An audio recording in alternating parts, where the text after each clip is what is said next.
Anderson Cooper, Astor, The Rise and Fall of an American Fortune.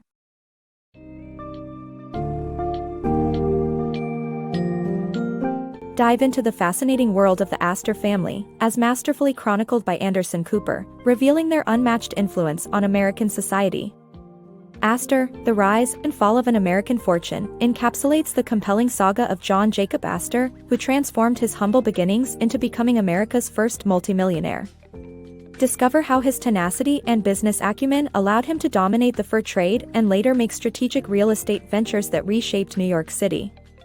This book's summary guides you through the Astor's monumental triumphs and their eventual decline, highlighting key figures like Caroline Schermerhorn Astor and the tragic consequences of familial greed and missteps. Expect a richly woven narrative detailing ambition, wealth, and the societal shifts that contributed to the rise and eventual crumbling of this iconic dynasty.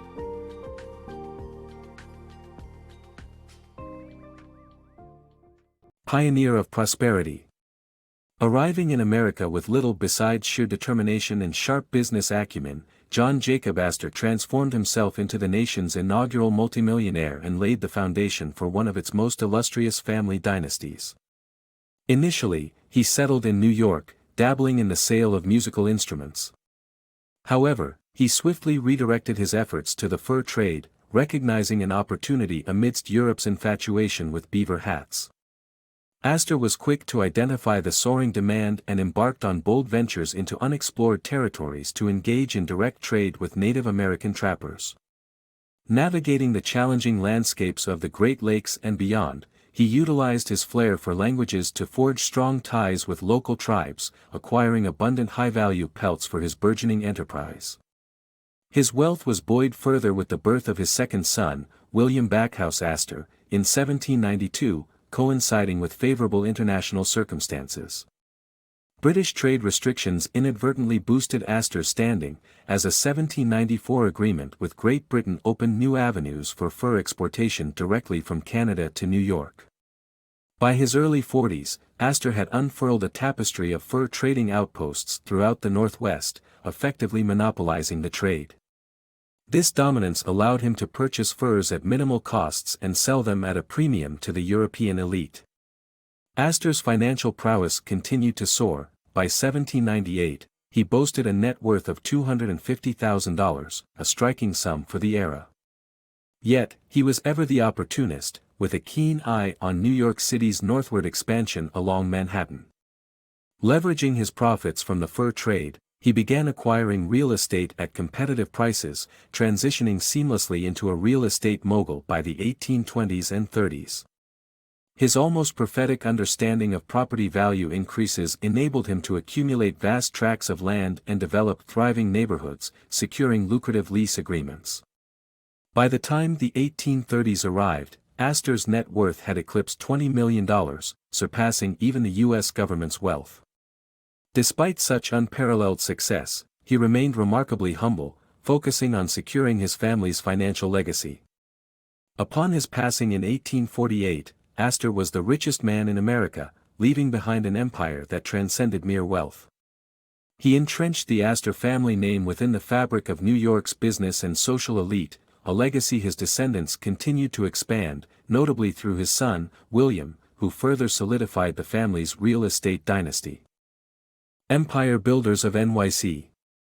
After finishing his studies in Germany, William Astor joined forces with his father in the fur trade. However, his true prowess emerged as he transformed into a monumental New York City landlord and developer. Inheriting a vast estate of over $20 million in 1848 upon John Jacob Astor's death, William became America's wealthiest man, channeling his newfound riches into strategic real estate ventures across the evolving Manhattan landscape. William's foresight led to significant investments in northward expanding Manhattan, where he developed profitable residential and commercial buildings. His landmark projects included the creation of the Astor Library, a free public resource, and the Astor Opera House, which graced the city with performances by renowned European composers like Verdi, Wagner, and Strauss. William Astor's contributions to the city's architectural beauty and cultural enrichment remained evident through the 31 buildings bearing his name at the time of his death in 1875. His legacy was carried forward by his eldest son, John Jacob Astor III, who amplified the family's influence in real estate. Astor III reinvested wealth from the fur trade into major construction endeavors, giving birth to iconic establishments such as the Astor House and the original Waldorf Hotel. He revitalized derelict neighborhoods, famously transforming Hell's Kitchen into the West End. By the late 19th century, Astor III controlled nearly a tenth of Manhattan's real estate, amassing over $75 million. Through strategic property acquisitions and developments, the Astors established a real estate empire that generated enduring prosperity. Their name became emblematic of New York City's elite living and prestigious commercial locations, solidifying their standing as key figures in America's economic hierarchy. Queen of the Gilded Age. Caroline Schermerhorn Astor, often referred to as the legendary Mrs. Astor, defined the upper crust of New York's Gilded Age society. Born in 1830 into a wealthy Dutch family, she married William Backhouse Astor, thus becoming a central figure in the esteemed Astor family by the late 19th century.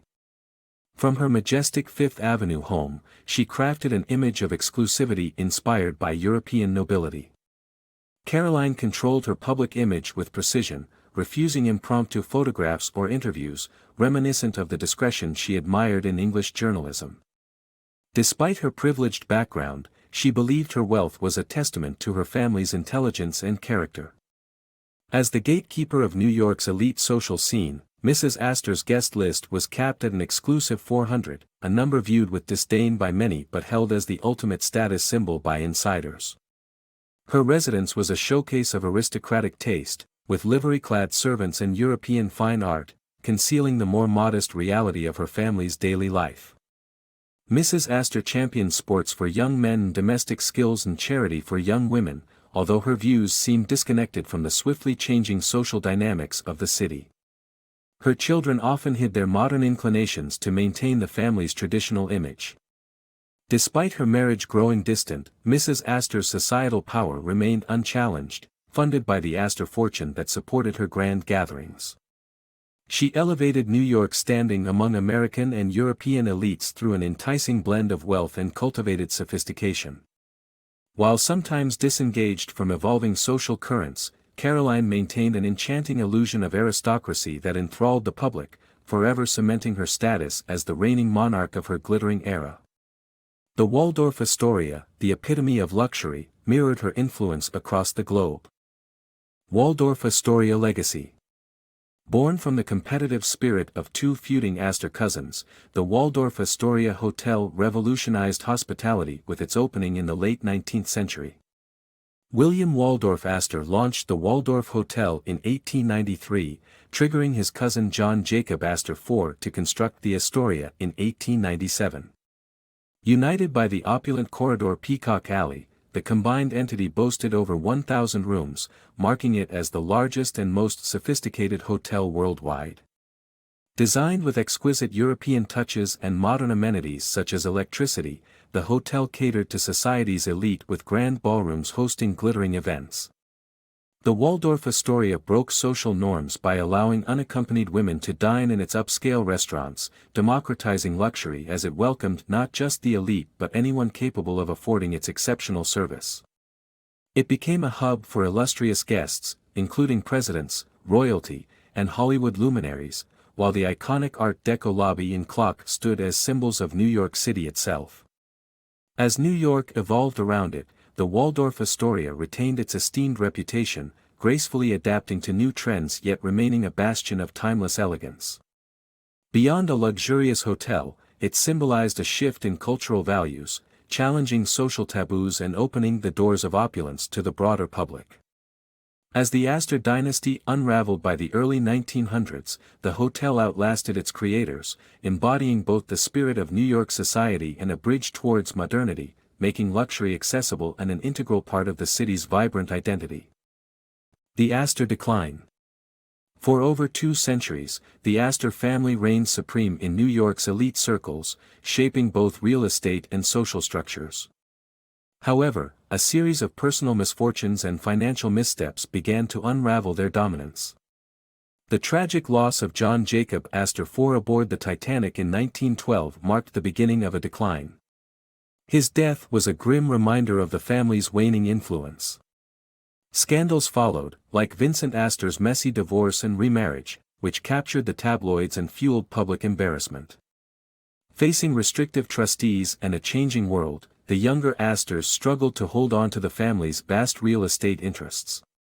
High society began to shift away from the areas they had developed, and the Great Depression forced them to sell properties at a loss. As their wealth evaporated, so did their social standing. By the post-war years, the Astors had largely faded from the bustling life of New York City. Their once grand residences were demolished or repurposed, and successive generations failed to reclaim their former glory. An attempt at revival came from Brooke Astor's philanthropic efforts, momentarily brightening the family's name, but without restoring its luster. Subsequent heirs like Anthony Marshall further tarnished it through scandalous mismanagement of family affairs. By the twilight of the 20th century, the once mighty Astor fortune dwindled to an estimated $30 million, and their storied name was more tabloid fodder than a mark of high society. Reflecting a broader societal shift, the fall of the Astor dynasty symbolized the diminishing importance of old money and inherited prestige, paving the way for a more democratic era where legacy held less sway. The age of unyielding dynastic influence had truly met its end. Rise and ruin. The Astor dynasty, once a symbol of opulence and power, met its quiet end with Anthony "Tony" Dryden Marshall's death in 2013.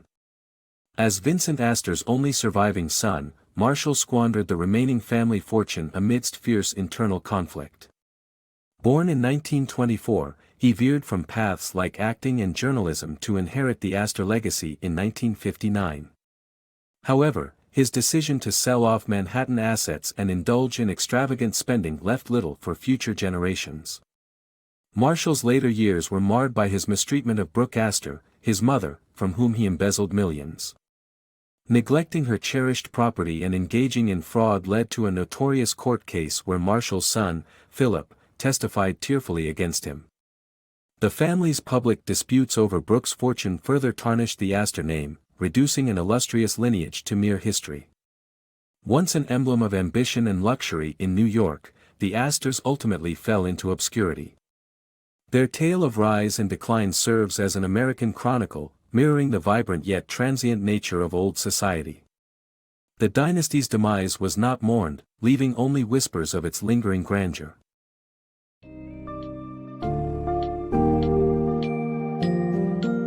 The Astor family's story, with its impressive ascent and dramatic fall, serves as a poignant reflection of America's evolving values in wealth and society. From John Jacob Astor's audacious ventures in fur trading and real estate, which established the family's incredible fortune, to the Gilded Age opulence personified by Caroline Schermerhorn Astor, readers witness a legacy built on ambition and prestige. However, the narrative also delves into the sobering reality of their decline through scandals, financial mismanagement, and an inability to adapt to changing times. This summary underscores not only the historical significance of the Astors in shaping New York's skyline but also the ephemeral nature of power and privilege. By the end, the Astor dynasty acts as a cautionary tale, illustrating how grandeur can unravel, leaving behind lessons and reflections on the fleeting nature of fame and fortune.